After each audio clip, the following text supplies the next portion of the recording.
প্রথমে এই যে জামা কাপড় ভেজানো হয়ে গেছে এখানে, ওটা কি বলে? কমফর্ট। জোরে বল। কমফর্ট। তো এটা দিয়ে এটা জামা কাপড়কে রাখে 14 দিন ফ্রেশ। এইটা এইটা এই জলে ভেজানো হয়ে গেছে।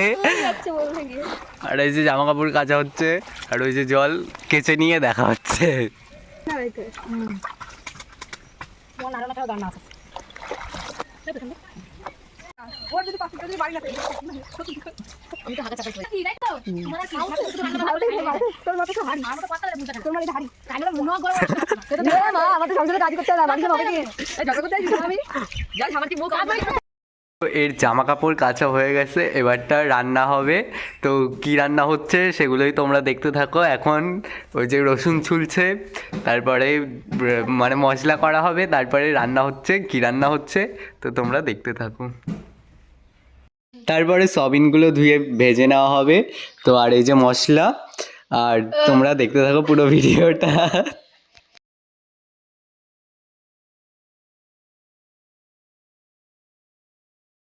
আর এই যে আলু ভাজা হচ্ছে, তো আলু ভাজা হলেই তারপরে মশলা টশলা দেওয়া হবে।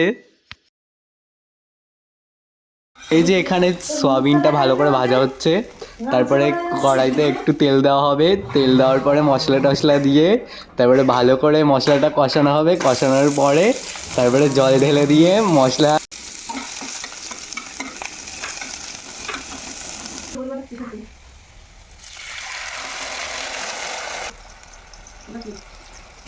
হ্যাঁ তেলে মেলে খাই না আমি দেখি আমার কি করতে দাও দিয়ে দিই বাইরে নে রে, এই যে সব ঢালে মানে ঢেলে দেওয়া হচ্ছে। এবার কষানো হবে। নিজেও তো বলতে পারিস আমার না, আমার কথা বেরোচ্ছে না। হাতের করে না, স্পিড করে দেবো।